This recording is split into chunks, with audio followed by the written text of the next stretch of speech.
इस प्रकरण का उद्देश्य आम की पहचान को केवल परिभाषा तक सीमित न रखकर उसे क्लिनिकल मूल्यांकन की सुव्यवस्थित प्रक्रिया में बदलना है, यानी रोगी इतिहास, निरीक्षण और उपशय आधारित परीक्षणों के सहारे यह तय करना कि आम उपस्थित है या नहीं, यदि है तो किस स्तर पर है, जठर, धातु या स्रोतस, और वह किस दोष के साथ किस प्रकार का संयोग बना रहा है। मूल्यांकन के दौरान आप जिह्वामल, मुख दुर्गंध, उदर गौरव, अरुचि, तंद्रा आलस्य, मलमूत्र स्वेद की गंध, रंग, गुण परिवर्तन और भोजन के बाद के अनुभव जैसे संकेतों को क्रमवार नोट करेंगे। फिर उपशय परीक्षण में लघुदीपन, पाचन और रूक्षण स्वेदन जैसे न्यूनतम जोखिम उपायों से 24 से 48 घंटे में प्रतिक्रियाएं देखेंगे। यही प्रक्रिया आपको बताती है कि साम अवस्था है या निराम, और उपचार में पहले आम अपचयन करना है या सीधे दोष शमन शोधन की ओर बढ़ना सुरक्षित है। साम का अर्थ है आम के साथ मिला हुआ रोग दृश्य, जिसमें अधपचे, चिकट, दुर्गंधयुक्त, गुरुत्व प्रधान संकेत मिलकर रोग लक्षणों को धुंधला और बोझिल बना देते हैं। इस अवस्था में जिह्वा पर मोटी परत, मुख दुर्गंध, भोजन के बाद भारीपन, अरुचि अविपाक, अंगमर्द, तंद्रा, मल स्वेद उद्गार में दुर्गंध और चिकनाहट जैसे लक्षण मिलते हैं, तथा कोई भी दोष, वात, पित्त या कफ अपने शुद्ध स्वरूप में न दिखकर साम रूप में व्यक्त होता है।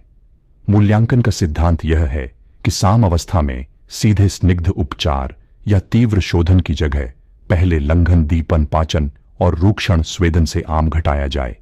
फिर जैसे जैसे जिह्वामल पतला हो, मुख गंध सुधरे, मल सामान्य हो और पेट हल्का लगे, तब दोष विशेष के अनुसार अगले चरण का निर्णय लिया जाए।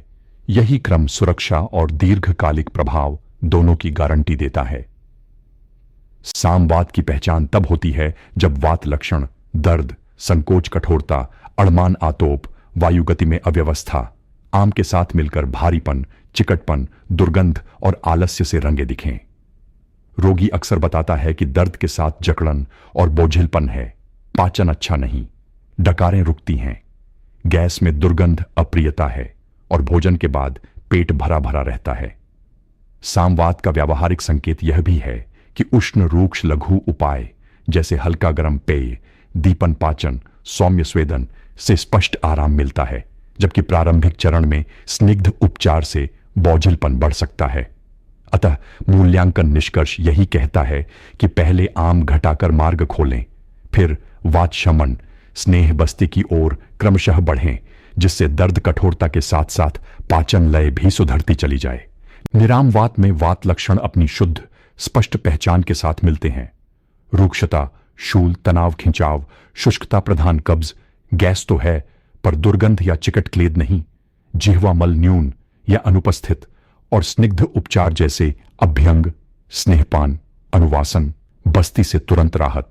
रोगी बताता है कि गर्म तेल से मालिश, उष्ण स्नान, सौम्य स्नेह स्वेदन से दर्द और खिंचाव ढीले पड़ते हैं और निद्रा भूख सुधरती है। यही भेद क्लिनिकल निर्णय की रीढ़ है। यदि लक्षण निरामवात के अनुरूप हैं तो मूल्यांकन के बाद स्नेह प्रधान वात शमन सुरक्षित और प्रभावी है, जबकि सामवात में वही कदम शुरुआती चरण में बोझ बढ़ा सकते हैं। इसलिए साम बनाम निराम की छानबीन हर केस में लिखित रूप में दर्ज करें।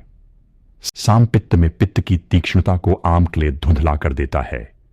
रोगी को खट्टे कषाय उद्गार, उरोस्थि गले में ज्वलन, कड़वाहट, अप्रिय स्वाद, दाह तृष्णा, दुर्गंध प्रधान स्वेद उद्गार तथा कभी कभी रंग में हरित श्याव प्रवृत्ति दिखाई दे सकती है।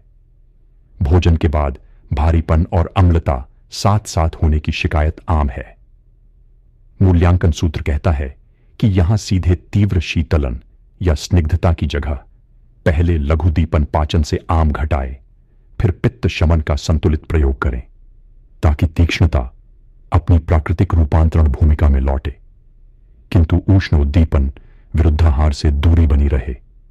उपशय चिन्ह होंगे खट्टे उद्गार का घटना, गले उरोस्थि के दाह में कमी, मुख गंध का सुधार और भूख लय का सामान्य होना। निराम पित्त में पित्त के लक्षण स्पष्ट पर स्वच्छ रहते हैं, मुख्यतः उष्णता प्रधानता, तीव्र पाचन, भूख, तृष्णा, कभी हल्की लालिमा, ताम्र आभा, परंतु दुर्गंध, चिकट क्लेद नहीं। रोगी बताता है कि समय पर भोजन मिलने पर शक्ति और स्फूर्ति ठीक रहती है, जबकि विलंब होने पर ज्वलन, चिड़चिड़ापन बढ़ता है। यहां मूल्यांकन निष्कर्ष पित्त शमन की ओर संकेत करता है। उचित शीतल दीपन, पित्त हर आहार विहार और संकेत कालानुसार शोधन विरेचन योग्यता हो तो सुरक्षित रहते हैं। जैसे जैसे निराम पित्त का शमन होता है, अम्ल उद्गार और दाह प्रवृत्ति घटती है तथा स्वाद, भूख लय स्वास्थ्यकारी सीमा में स्थिर होने लगती है। साम कफ में कफ के श्लेष्म गुण आमक्लेद से और गाढ़े होकर कंठ उरह नासा में चिकट रोग बनाते हैं। रोगी को जकड़न, भारीपन, अवरुद्ध डकारें, स्पष्ट अरुचि तथा श्लेष्म उद्गार में दुर्गंध प्रवृत्ति मिलती है। दिन निद्रा, कम गतिशीलता और गुरुशीत मधुर स्निग्ध आहार से बोझ पड़ता है, जबकि उष्ण रूक्ष लघु उपायों, भाप स्वेदन, गर्म पेय, दीपन पाचन, हल्की निरंतर सक्रियता से राहत मिलती है। मूल्यांकन में सामकफ की पुष्टि होते ही प्राथमिक लक्ष्य आम अपचयन और मार्ग प्रसादन है। उसके बाद ही क्रमशः कफ शमन आवश्यक रसायन की ओर बढ़े, जिससे पुनरावृत्ति कम हो और नासा कंठ उरह की स्वच्छता स्थिर बनी रहे।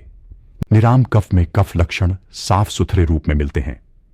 शीतल स्थिरता, मधुर रुचि की ओर झुकाव, सफेद पर अपेक्षाकृत स्वच्छ श्लेष्म जिसका दुर्गंध चिकट अधिक्य न हो, और हल्की हल्की आलस्य प्रवृत्ति।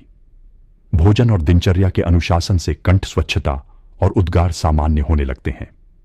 यहां मूल्यांकन निष्कर्ष कफ शमन प्रधान उपायों, सौम्य व्यायाम, दिन निद्रा वर्जन और लघु सुपाच्य गर्म आहार की ओर प्रेरित करता है।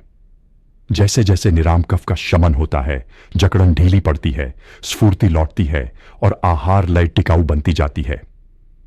सामपुरीश में मल का स्वरूप आम लक्षणों से प्रभावित होकर चिकट दुर्गंधयुक्त, कभी कभी स्राव श्लेष्म मिश्रित, परिमाण और आवृत्ति में असंगत हो जाता है तथा जल में डाले जाने पर वह भारीपन के कारण डूब भी सकता है। रोगी को अपूर्ण शौच संतोष, पेट भरे भरेपन और शौच के बाद भी हल्कापन न आने जैसी शिकायत रहती है। मूल्यांकन प्रदेश में यह संकेत जठराम और ग्रहणी विकृति की ओर इशारा करते हैं। अतः प्राथमिक लक्ष्य लंघन दीपन पाचन और सौम्य अनुलोमन होता है, ताकि मार्ग खुले, दुर्गंध और चिकट क्लेद घटे और शौच संतोष सामान्य हो। उपशय माप यही है: गंध कमी, आकार गुण का सामान्य होना और शौच उपरांत हल्केपन की अनुभूति। निरामपुरीश में मल का रंग गंध गुण अपेक्षाकृत सामान्य रहते हैं। न चिकट दुर्गंध, न श्लेष्म मिश्रण, न अपूर्णता का एहसास। शौच सहजता से आता है, पेट हल्का लगता है और दिनचर्या में स्फूर्ति रहती है। मूल्यांकन निष्कर्ष यह बताता है कि जब मल लक्षण निराम हो तो आम अपचयन के प्राथमिक चरण पूरे माने जा सकते हैं और रोग विशेष के अनुसार अब स्नेह, बस्ती, शोधन या रसायन, बृंघण जैसे अगले चरण सुरक्षित रूप से जोड़े जा सकते हैं। ध्यान रहे, यदि आहार विहार ढीला पड़ा तो वही लक्षण लौट सकते हैं। इसलिए भोजन समय, भाग नियमन और निद्रा लय का अनुशासन बनाए रखना दीर्घकालिक सफलता की शर्त है।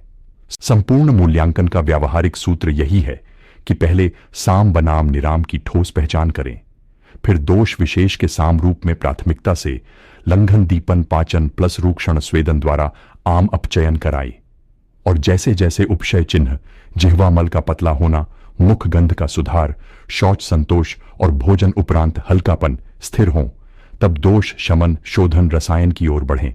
हर फॉलोअप में एक सरल लॉग रखें: आज के लक्षण, किया गया उपशय, 24-48 घंटे की प्रतिक्रिया और अगला कदम, ताकि उपचार निर्णय पारदर्शी रहे, छात्र जीवन में भी आदत बने और क्लिनिक में परिणाम सुरक्षित और टिकाऊ मिले।